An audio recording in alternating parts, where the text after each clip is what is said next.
bedakan, memberi ruang dengan meletakkannya menjadi masadir syariah. Bisa kita bedakan, oh Yunani kuno begini, Islam seperti ini, gitu ya. Yunani tidak seragam juga, mereka juga beda. Ya.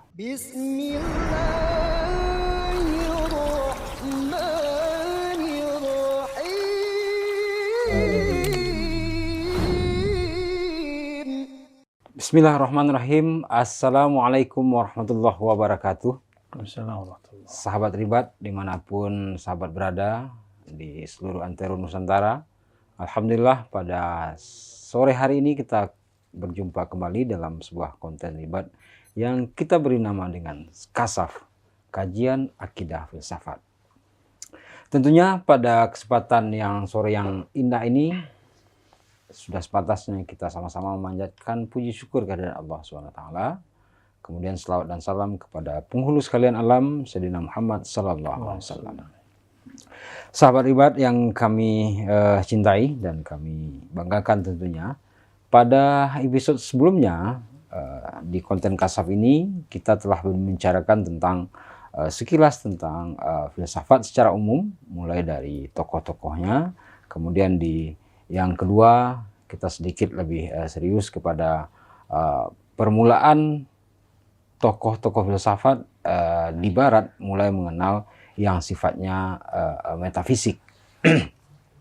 Untuk yang ketiga ini, kami ingin sajikan kepada sahabat semua bahwa di dalam tubuh manusia atau tubuh kita ini sejatinya Allah berikan potensi atau anugerah yang luar biasa sekali yang diberi nama dengan akal.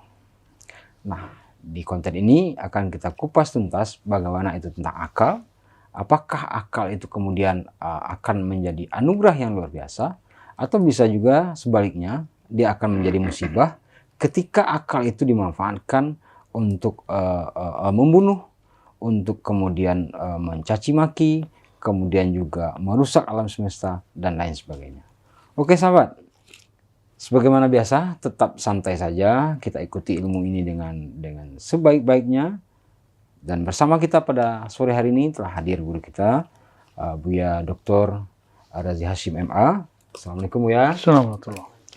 Sebagaimana kami sampaikan tadi, barangkali tema kita pada sore hari ini Buya ingin membahas tentang akal ini. Oke. Silakan Buya. Baik, bismillahirrahmanirrahim. Alladzi syarrafana bil aql wa ja'alana minal uqala. Assalamualaikum ba'du. Baik, Buya Mursal ya. Akal itu yang pasti bukan bahasa Indonesia, dia diambil dari bahasa Arab. Itu yang pasti. Artinya pembahasan akal ada pengaruh dari filsafat Arab atau filsafat Islam. Ya.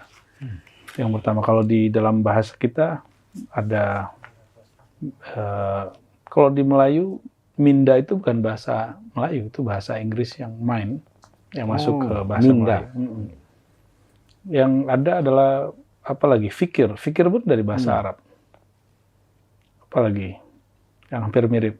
Faham itu hasil dari kerja akal. Itu pun dari bahasa Arab. Fahim, mafhum. Artinya apa? Istilah yang berkaitan dengan akal semuanya berhutang dengan jasa-jasa filsafat Arab ataupun ajaran yang datang dari negeri Arab, tentunya dalam konteks ini ajaran Islam ya. Dan ini juga besar kita indikasikan bahwa memang orang Islam itu harusnya mengapresiasi akal lebih besar gitu. Bukan kemudian membunuh akal, tapi justru memberi ruang kepada akal yang sangat mulia. Kenapa? Karena yang disebut al-alim, orang alim itu karena akalnya bekerja. Dan sholatnya orang alim lebih afdal, tidurnya orang alim lebih afdal daripada sholatnya orang jahil. Ya, 1000 rakaat. Terus tentunya sholat sunat, tentu bukan sholat wajib. Ini bukan dalil nanti boleh tidur-tiduran sholat subuh gitu. Ya. Dan yang paling menarik apa? Al-Quran adalah kitab suci yang paling sering menggunakan kata akal dalam bentuk kata kerja. Misalnya afala taqilun, ya. Lahum qulubu yaqiluna biha. Namun perbedaannya apa? Al-Quran itu menggunakan akal sebagai kata kerja dan menjadikan servernya adalah kolbu, hati. Artinya si akal itu dalam Al-Quran atau dalam filsafat Islam, dia seperti fasilitator yang mengkoneksikan antara pemahaman dengan objek. Ya. Kalau Imam Ghazali, ya ini karena kita bicara al-aql dan yang paling serius bicara itu salah satunya Ghazali. Ghazali di dalam Ihya, kitab Ihya misalnya, yang ini 4 jilid ya, kalau di tahqiq sekarang ada 10 jilid, itu menyebutkan satu fasal yang merupakan pengaruh dari awwalu man sannafa fil aql, orang yang pertama kali nulis tentang akal dengan sangat serius, yaitu Al-Muhasibi. Al-Muhasibi ini lahir tahun 160-an, ya, sezaman dengan Imam Syafi'i yang 10 tahun lebih awal darinya. Nah, kita cek kitabnya hampir sama. Jadi Athar Al-Muhasibi sangat kuat sekali. Dan Muhasibi ini dia orang yang bukan Mu'tazilah, bukan Qadariyah, tapi dia seorang Sunni, bahkan muhaddis, bahkan Sufi, tapi menulis tentang ma'iyatul aqli. Ma'iyatul aqli boleh diartikan juga syaraful aqli. Maka Ghazali menulis yang lebih eksplisit, judulnya Syaraful Aqli. Al-aqlu wa syarafuhu, ya, akal dan kemuliaannya.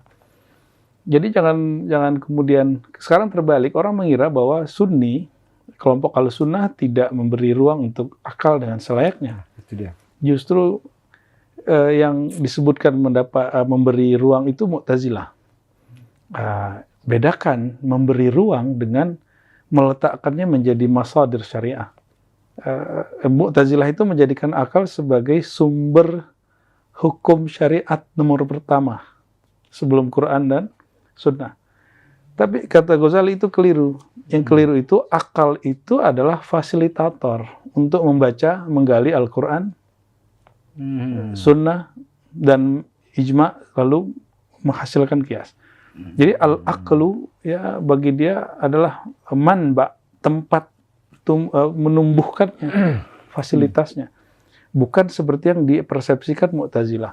Jadi Mu'tazilah, Amr bin Ubaid misalnya, yang lebih awal dari Al-Muhasibi, tentunya lebih awal lagi dari Ghazali, ini meletakkan akal sebagai al-masdar al-awal. Jadi kalau kita di Ahlussunnah itu kan 4 ya. 4. Alkitab, Sunnah, Ijma, Qiyas. Tapi bagi dia, Qiyas itu akal. Ditaruh di depan. Akal dulu, Kitab, Sunnah, Ijma. Maka inilah yang ditulis oleh seorang faqih Syafi'i. Dia Syafi'i, tapi dia Mu'tazilah. Al-Qadhi Abdul Jabbar, dia nulis kitab Syarah Usul Khamsah, dan bagian depannya dia taruh akal sebagai sumber. Bukan akal sebagai fasilitator, ya. Jadi alat media.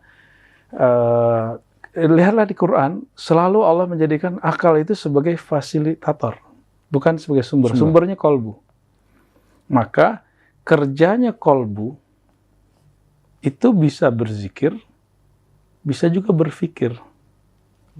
Kalau dalam konteks itu, ya, kalau berzikir dia mengingat, merecall yang terdahulu.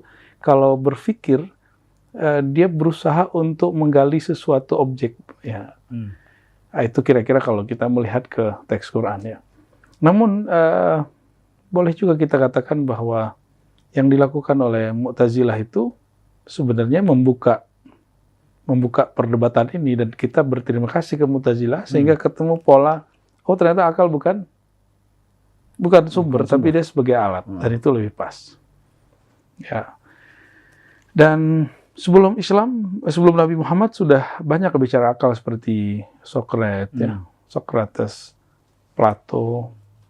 Dan Plato memang menjadikan akal satu subjek, bukan sebagai fasilitator. Iya. Jadi dia menyebut akal besar, ide misalnya. Dan ini berbeda dengan tasawuf ataupun ajaran-ajaran kita setelah ini ya. Oleh karenanya pembahasan akal versi kita tentu berbeda dengan akal yang ada di filsafat-filsafat sebelumnya. Tapi paling penting adalah kajian atau ketertarikan orang Islam, orang Arab, filsafat Islam atau filsafat Arab terhadap kata akal itu sangat kuat, baik dari kalangan Sunni ataupun Mu'tazili, apalagi dari kalangan semua filsuf. Nah, Ya. iya, ini sepertinya sangat menarik ya ketika kita bicara tentang akal, seperti yang kalimat terakhir yang Buya sampaikan tadi, bahwa ada perbedaan pandangan barangkali atau pemikiran antara, kalau kita istilahkan dengan Barat dan Timur, tentang filsafat di Barat, tentang ilmu kalam atau filsafat di Timur atau di dunia Islam. Mungkin bisa dipertajam lagi Bu ya, bagaimana pandangan Barat menggunakan dan memanfaatkan akal. Barat atau Yunani kuno? Mungkin lebih tepat Yunani ya. Oke, Lebih Yunani tepat kuno. Yunani. Ya. Nah, bagaimana Islam menggunakan akal? Kalau tadi misalnya kata Imam Ghazali, akal itu hanya sebagai silver gitu. Nah, ini mungkin bisa Buya Fasilitator ya. fasilitator Mana? ya. Bisa kita bedakan, oh Yunani kuno begini, Islam seperti ini gitu ya. Yunani tidak seragam juga, mereka juga beda ya. Contohnya antara akalnya Aristo beda dengan Stoa. Oke. Ya. Stoa itu karena mereka tidak meyakini ada yang materi, metafisika, maka mereka memusuhi Aristoteles dan Aristotelian. Ya, keselarasan itu bagi mereka pada keselarasan pada materi ya, alam materi. Bagi Aristo tidak ya. Bagi dia objek akal itu ada yang meter, ada yang tidak meter, ada yang materi, ada yang tidak materi. Disempurnakan oleh Ibnu Sina karena dia seorang Aristotelian, bahwa objek akal itu ada yang materi, ada yang imateri, ada yang metafisika mutlak, ada yang tidak mutlak. Contoh nih, ini ada berapa kitab ini? Berapa jilid? 9. 9, oke. 9 itu angka 9. Dia metafisik atau fisik? Angka 9 fisik. Fisik, betul. Angka 9. Oke, angka. Terus makna 9? Nah, Itu imateri. imateri. Tapi dia relate, berkait dengan meter. Jadi tidak ada angka 9 itu kecuali ada barangnya. Coba angka 9 versi Arab. Ya. Kalau angka 9 versi Latin, jadi yang 9 itu yang mana? Oh iya. Mana yang 9? Maka simbol angka dengan angka itu sendiri beda. Nah, kalau yang ini Plato yang bagus. Bagi Plato, 11, 2 itu antara kita dan Latin itu beda. Kalau Latin satu garis begitu, alif itu disebut 2. Kalau kita nyebutnya 11. Berarti simbol angka bukanlah angka itu sendiri. Ini 2, betul nggak? Ini 1, ini 2, betul nggak? Maka makna dari 2 itu imateri yang berkaitan dengan materi. Nah, kalau sekarang orang menyebutnya dapat sesuatu yang tidak materi itu bagi mereka mitos. Tapi itu keliru. Saya tidak sepakat dengan filsafat itu. Ini contoh aja ya. Jadi kata Plato, akal itu sudah punya konsep yang murni tentang 9 atau 2 angka. Nah, namun kemudian dia punya imitasi. Imitasinya ala materi ini. Ini ditentang oleh kelompok Stoa. Bagi mereka tidak ada yang idea murni, yang mutlak itu tidak ada. Yang ada hanyalah yang zahir ini. Ya. Saya nggak tahu Stoa yang zaman now yang lagi anak-anak muda lagi gandrung itu, saya nggak ngerti apa Stoa yang ini yang mereka maksud, atau stoa-stoaan gitu ya. Iya, iya. Kita menghargai juga kalau emang ada yang mau menghidupkan lagi, tapi harus tahulah genealoginya ya. Adapun Islam pun sama. Sebagaimana orang Yunani itu tidak satu seragam. Di dalam Islam itu ayat itu suci, tapi banyak penafsiran dan penafsiran tidak suci. Ketika Amr bin Ubaid al-Abu Huzail al-Allaf yang cenderung kemudian kepada teologi Mu'tazilah, itu meletakkan akal sebagai sumber, muncul Muhasibi, muncul Syafi'i, muncul Abul Hasan Asy'ari, Abu Mansur al-Maturidi. Mereka cenderung mengatakan bahwa akal sebagai alat. Bahkan terjadi perdebatan antara ayah sambung dengan anak tirinya, Al-Jubai dan Asy'ari, tentang akal. Ya. Dan puncaknya di masa Imam Ghazali, dan kemudian menurun kembali pada masa Ibn Rushd, Al-Fakhruddin Ar-Razi, sampai Ibn Taimiyah. Jadi, jika Al-Ghazali menghajar atau mengkritisi pandangan akalnya Ibnu Sina, Al-Ghazali dikritisi oleh Ibnu Khaldun. Ibnu Khaldun dikritisi oleh orang-orang setelahnya. Ya. Namun yang nggak muncul orang setelahnya, yang muncul adalah Fakhrur Razi. Fakhrur Razi muncul, lalu dibantah setelahnya oleh Ibnu Taimiyah. Ibnu Taimiyah itu walaupun dia seorang bermanhaj tekstualis, dia menulis Risalah fil Aql war Ruh. Ada satu risalah dia.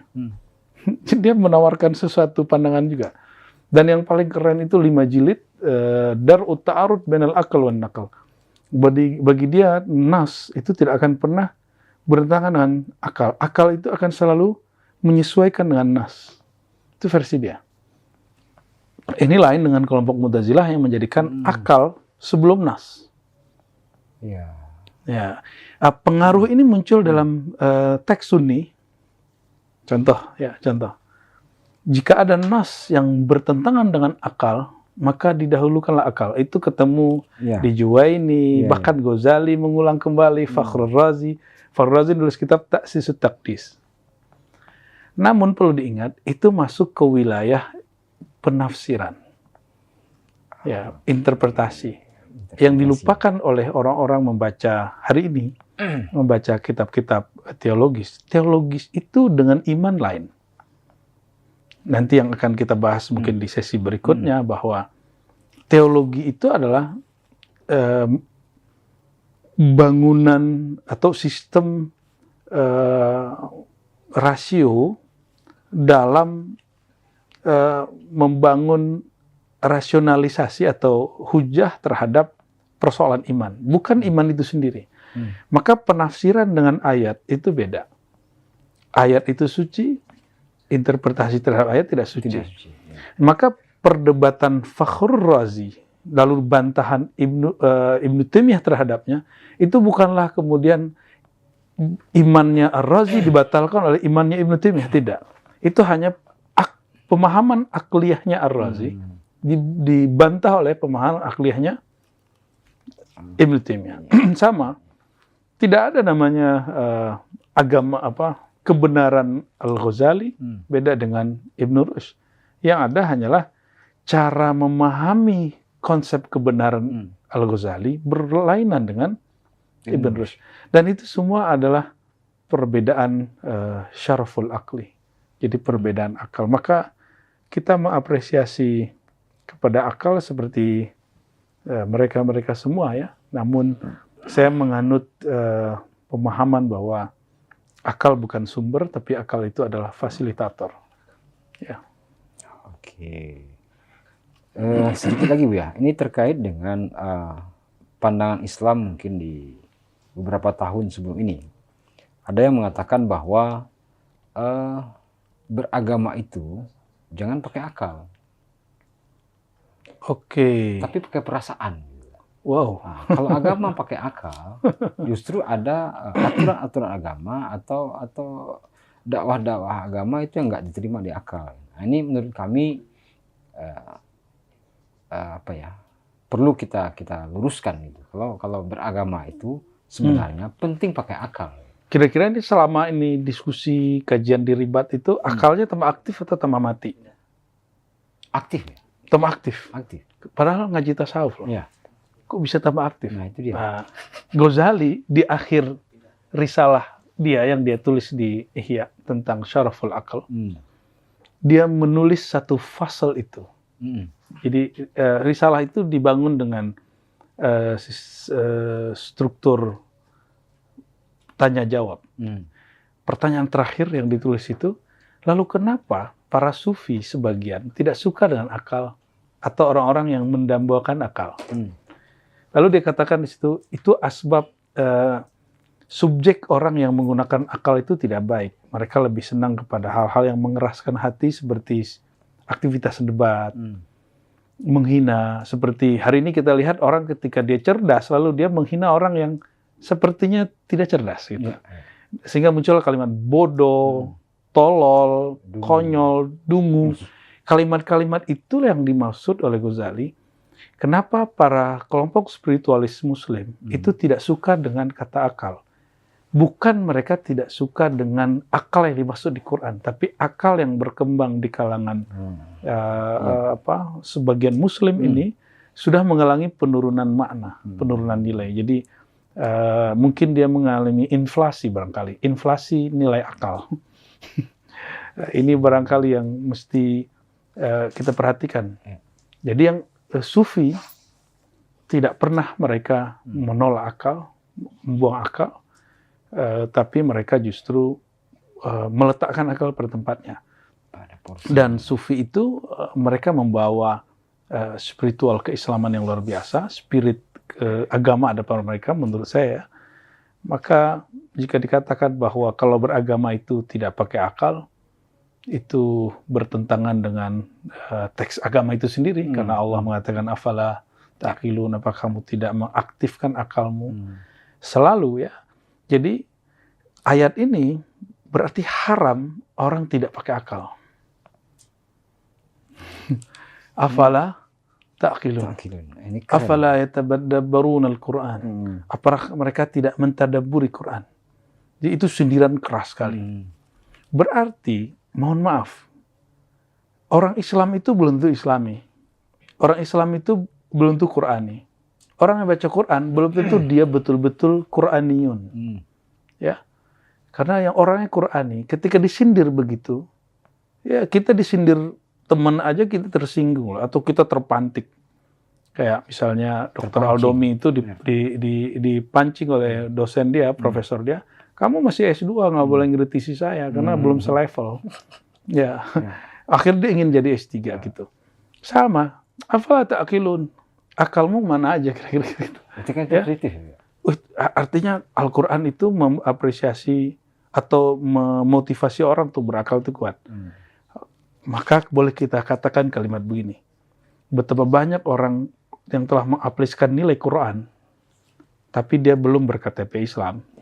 Tapi orang hari ini hanya mengejar KTP, ID card sebagai Muslim, tapi dia tidak mengapresiasi Al-Quran, akal seperti ajaran yang dianut itu. Ya, wallahu a'lam bishawab. Sebelum kita lanjut, sahabat, ini masih ada sedikit waktu lagi. Kami ingatkan kembali, konten ini akan lebih menarik ketika sahabat-sahabat Ribat bisa mengulang atau menonton tayangan dari awal.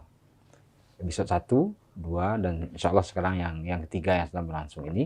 Nah, kalau nontonnya dari awal, maka insya Allah pahamnya akan sambung menyambung.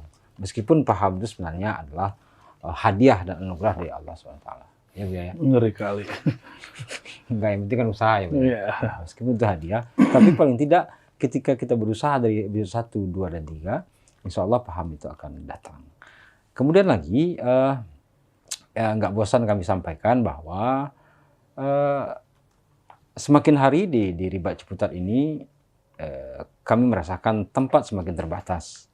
Jamaah semakin banyak yang datang. Nah, oleh sebab itu, sudah sebuah keniscayaan Yayasan Ribat untuk mengembangkan atau membangun bangunan baru supaya daya tampung untuk jamaah lebih bisa diakomodir. Nah, untuk itu, yang lagi berjalan sekarang, sudah berjalan pembangunan Yayasan Ribat atau Surau Ribat tahap pertama. Mungkin tim kami nanti bisa menampilkan di subtitlenya atau di jeda setelah ini. Silahkan sahabat menyampaikan wakaf terbaiknya untuk dakwah ini. Buya, mungkin sedikit sebagai penutup di episode 3 ini. Di dalam Islam sendiri, acap kali kita temukan bahwa ketika kita masuk ke dalam atau membaca buku filsafat, apakah filsafat Islam atau buku-buku akidah Islam, kita dibenturkan dengan ini kan untuk orang-orang tertentu aja nih. Oh, ini cukup bagi kalangan ini aja. Anda nggak usah baca, nanti akan atau bisa nggak mampu mencerna. Gitu. Nah, sementara yang Buya sebutkan tadi adalah ada beberapa ayat, bahkan banyak ayat di Al-Quran itu yang akhirnya itu menyuruh kita berpikir. Gitu. Nah, mungkin ini ada solusi, Buya. Kita tidak menganut dikotomi, tapi kita menganut namanya tadarruji.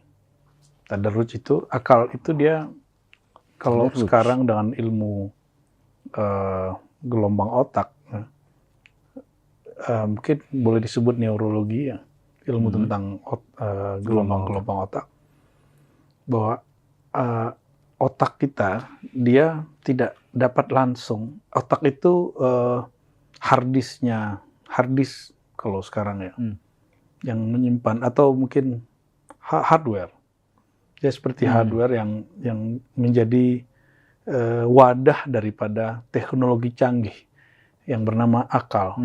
Jadi akal itu kalau bahasa kita boleh disebut teknologi ilahi, dan dia mempunyai wadah, hardware-nya adalah otak ya.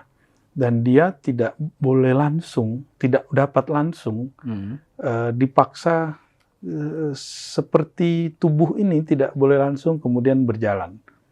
Atau Buya Mursal baru lahir sudah boleh jalan? Enggak. Setahun sekian bulan. Iya. Ada proses. Itu proses akal sebenarnya yang berkait dengan aktivitas tubuh ya. Akal juga begitu. Kita ada akal memorize yang menghafal, disebut akal hafaz.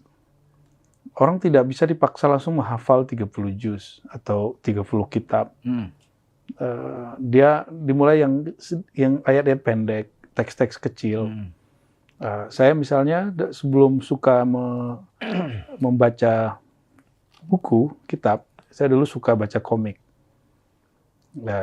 Jadi memulai dengan visual. Maka sekarang kalau membaca sesuatu, saya akan memvisualkan sesuatu itu. Karena basicnya dari komik. Dari komik ke novel yang tidak bergambar, komik tidak bergambar, lalu masuk kepada teks-teks serius, filsafat, kalam, agama, gitu ya. Jadi bertahap memang. Ghazali juga mengajarkan itu, Aristo ke atas sana sebelum Islam juga mengajarkan itu, dan Nabi Muhammad SAW diturunkan satu ayat kepadanya, yaitu wakunu rabbaniyin. Ya, ada ayat begitu ya, wakunu rabbaniyin. Bukhari, seorang ahli hadis, seorang pakar teks hadis, itu menerjemahkan makna Rabbani, mengajarkan satu bab awal sebelum bab yang akhir. Artinya mengajarkan ada permulaan, ada pertengahan, ada akhiran. Dan ini diterapkan kemudian dalam filsafat Islam, ilmu kalam, bahkan ilmu hadis, ilmu tafsir, sampai kemudian ada klasifikasi bahwa kitab ini cocoknya untuk pemula, beginner, mubtadi.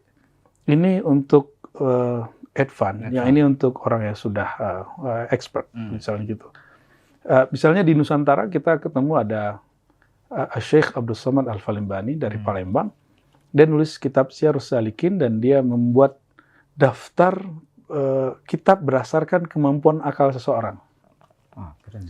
Jadi ada kitab, misalnya karena dia seorang sufi, jadi sufism itu ada ininya, library kepustakaan yang mesti dia kuasai di taraf itu. Misalnya untuk pemula Bidatul Hidayah, Minhajul Abidin, dan sejenisnya. naik nanti Ihya, Hikam, naik lagi nanti Futuhat Makkiyah, Insan Kamil, Al-Kahfur, Rakim, dan lain sebagainya. Jadi bukan berarti, oh ini kamu nggak boleh baca, bukan. Siapkan dulu mustalahatnya, siapkan dulu alatnya, baru boleh kemudian naik. Kalau nggak nanti, sama seperti orang tekstual membaca ayat-ayat sifat. Ya, apa yang terjadi? Dia akan mentasbih, memaknai Allah itu bersifat seperti makhluk. Nah, oleh karenanya, kita tidak mendikotomi kelompok, tapi kita mengatakan ada tahapan-tahapan kemampuan kelompok memahami teks. Dan barangkali mungkin tidak cocok logi, tapi memang cocok dengan apa yang dianut oleh Aristo. Bagi Aristo, yang ngurus negara itu mesti kelompok-kelompok yang expert, yang mereka bisa membaca bab metafisika, happiness, kebahagiaan. Itu orang-orang yang sudah maksimal menggunakan akalnya. Ya, betul sih yang dikatakan orang yang kritis ini bahwa tidak boleh dungu, segala macam. Tapi kalimat ini sebaiknya tidak digunakan dalam moral orang yang berakal itu. Wallahu a'lam bishawab. Terima kasih Bu ya. Sahabat, ini pasti akan muncul pertanyaan-pertanyaan ini, sebagaimana yang beliau jelaskan barusan ini. Tapi jangan kemana-mana dulu. Nanti lanjutannya akan kami sambung pada episode selanjutnya. Saya ingin tutup episode 3 ini dengan ungkapan beliau yang barusan saya sangat menarik sekali. Untuk mempersiapkan diri itu, membaca buku, kemudian untuk naik kelas, siapkan dulu wadahnya, baru naik ke kelas selanjutnya. Atau siapkan dulu alatnya, baru melangkah kepada pekerjaan selanjutnya. Oke sahabat Ribat, dimanapun Anda berada, demikian dulu pada episode 3 ini. Semoga bermanfaat. Insya Allah kita ketemu lagi. Buya, terima kasih Buya. Assalamualaikum warahmatullahi wabarakatuh. Assalamualaikum warahmatullahi wabarakatuh. Bangun istanamu di surga bersama program Wakaf Surau Ribat Buaran. Ribat Nuraniyah Hasyimiyah merupakan pusat kajian ilmu keislaman khususnya dalam bidang akidah, fikih, dan tasawuf yang juga menjadi tempat halaqah zikir. Didirikan dan diasuh oleh Abu Dr. Haji Ar-Razi Hashim M.Mahum dan menjadi sebuah yayasan secara resmi pada 18 November 2021. Cikal bakal kehadiran yayasan ini sudah ada sejak 2011 dan dengan spirit yang dibangun sejak saat itu, hingga sekarang Ribat Nuraniyah Hasyimiyah terus aktif mengadakan kajian dan zikir secara rutin. Pada awalnya, seluruh kegiatan Ribat terpusat di Komplek Ruko Ciputat Indah Permai dengan kapasitas sekitar 70 orang. Seiring berjalannya waktu, antusiasme jemaah terus bertambah sehingga kapasitas ruangan kurang memadai untuk menampung sejumlah hadirin. Inilah yang menjadi salah satu tujuan pembangunan Surau Ribat yang saat ini sudah masuk tahap konstruksi sejak 1 Agustus 2024. Selain untuk memfasilitasi ruangan kajian yang lebih kondusif, surau ini juga dibangun untuk berbagai kegiatan ke depannya. Salah satu diantaranya juga untuk kegiatan zikir dan suluk bagi para salik. Untuk itu, kami mengajak para sahabat untuk turut serta dalam menebar manfaat dan syiar dakwah melalui program wakaf pembangunan Surau Ribat Buaran. Wakaf bisa disalurkan melalui nomor rekening yang muncul pada layar atau juga bisa melalui website resmi kami di wakaf.nuraniyahofficial.com. Melalui website tersebut, sahabat bisa mendapatkan informasi terkini seputar perkembangan pembangunan surau. Untuk memulai wakaf, cukup klik donasi sekarang, lalu pilih nominal yang tersedia atau silakan masukkan sendiri nominal yang ingin diwakafkan. Klik tombol lanjut ke pembayaran dan sahabat bisa masukkan nama serta nomor WhatsApp yang nantinya akan digunakan untuk mendapatkan pesan wakaf secara otomatis. Sahabat juga bisa memberikan doa terbaik sebagai bentuk dukungan untuk pembangunan surau. Terakhir, klik transfer sekarang untuk memproses data wakaf sahabat. Untuk segala bentuk dukungan dari para sahabat semua, kami ucapkan terima kasih. Jazakumullah ahsanal jazaa wa barakallahu fiikum.